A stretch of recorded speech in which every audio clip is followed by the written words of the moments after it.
तैयार है मोनिका के हाथ की गर्मा गर्म कॉफी।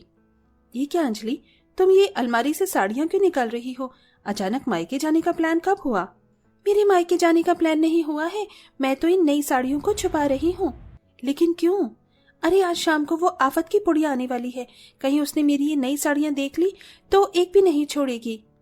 क्या कहा तुमने? वो आने वाली है? हे भगवान, तुम जल्दी से अपनी साड़ियां छुपाओ और मैं अपने मेकअप का सामान छुपा देती हूँ। मोनिका भागती हुई अपने कमरे में जाती है और अपना नया और एक्सपेंसिव मेकअप का सारा सामान छुपा देती है। दोनों बहुएं अपना सारा सामान अच्छे से छुपाने के बाद बैठकर राहत की सांस लेती हैं। चलो, शाम होने में अभी थोड़ा वक्त रह गया है और हमने सब कुछ अच्छे से छुपा दिया है। और नहीं तो क्या, अगर वो ये सब देख लेती तो एक भी सामान नहीं छोड़ती। कौन देख लेती भाभी? रूपाली तुम। अरे रूपाली मेरी बच्ची, तू आ गई। 4 बजे का बोलकर 5 बजे आ रही है। रूपाली की दोनों भाभी उसके लिए नाश्ता लेकर आती हैं, जिसे करने के बाद अब रूपाली एक एक करके अपनी भाभियों के कमरे में जाती है। ये क्या भाभी, आपके कमरे में तो मुझे कुछ नया सामान नहीं लग रहा है। कहीं मैं आने वाली हूँ इसलिए तो आपने सब कुछ छुपा तो नहीं दिया? अरे नहीं रूपाली, ऐसा नहीं है। भला हम ऐसा क्यों करेंगे? हमारा जो भी है वो सब तुम्हारा ही तो है। भाभी मैं तो मजाक कर रही थी, अब तो सीरियस ही हो गई। अपनी भाभियों के साथ रूपाली किचन में आ जाती है, जहां उसे न्यू प्रेशर कुकर मिलता है, जिसे देख रूपाली फौरन उसे कुकर को ले लेती है।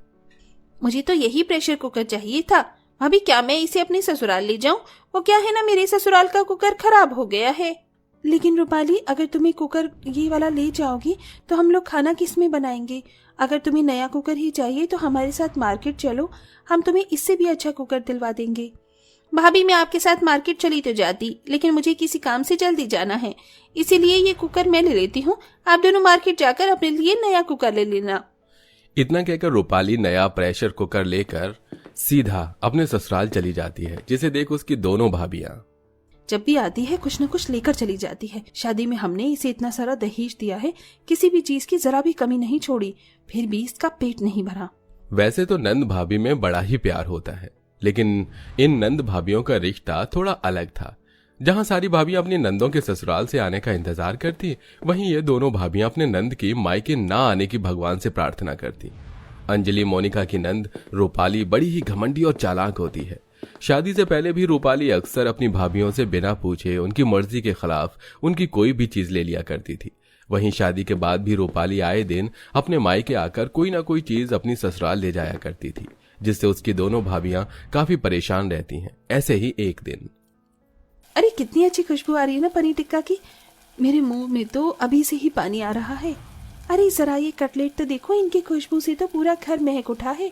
आज तो जमकर खाएंगे। दोनों बहुएं मिलकर आज रात के खाने में काफी तरह के पकवान बनाती हैं कि तभी वहां उनकी सास सुनीता आ जाती है। अरे वाह, पनीर टिक्का, मलाई चाप, कटलेट, बिरयानी, आज तो बहुत कुछ बनाया तुम दोनों ने। मैं जल्दी से रूपाली को कॉल करके यहीं बुला लेती हूँ, आज हम सब लोग साथ में खाना खाएंगे। इतना कहकर सुनीता अपनी बेटी रूपाली को कॉल करने के लिए चली जाती है, जिसे देख, हे भगवान, इतने अरमान से हमने इतना सारा पकवान बनाया था, लेकिन अब वो रूपाली की बच्ची इन सबको चट कर जाएगी और हमारे लिए जरा सा भी कुछ नहीं बचेगा। मोनिका की बात 100% सच निकलती है। रूपाली अपने हिस्से के साथ साथ अपनी दोनों भाभियों का हिस्सा भी जानबूझकर खत्म कर देती है, जिसके चलते अब दोनों भाभियों को सुबह की बासी रोटी और सब्जी खाकर अपना पेट भरना पड़ता है और ऐसे ही समय गुजरता रहता है। मोनिका, आंटी जी ने तो बहुत सुंदर कड़े बनवाए हैं तुम्हारे लिए। ये कड़े तो माँ मुझे मेरी शादी में ही देना चाहती थी, लेकिन थोड़ा बजट कम पड़ रहा था, इसलिए नहीं दे सकी। अपनी माँ के दिए हुए सोने के कड़े को पहनकर मोनिका काफी खुश हो रही होती है। तभी उसकी खुशी भंग करने उसकी नंद रूपाली आ जाती है। वाह भाभी, ये कड़े तो कितने प्यारे लग रहे हैं। आपको पता है, ऐसे ही कड़े का डिजाइन मैंने एक मैगजीन में देखा था। जब से मेरा मन इन कड़ों को पहनने का कर रहा है। काश मैं भी ऐसे कड़े पहन पाती।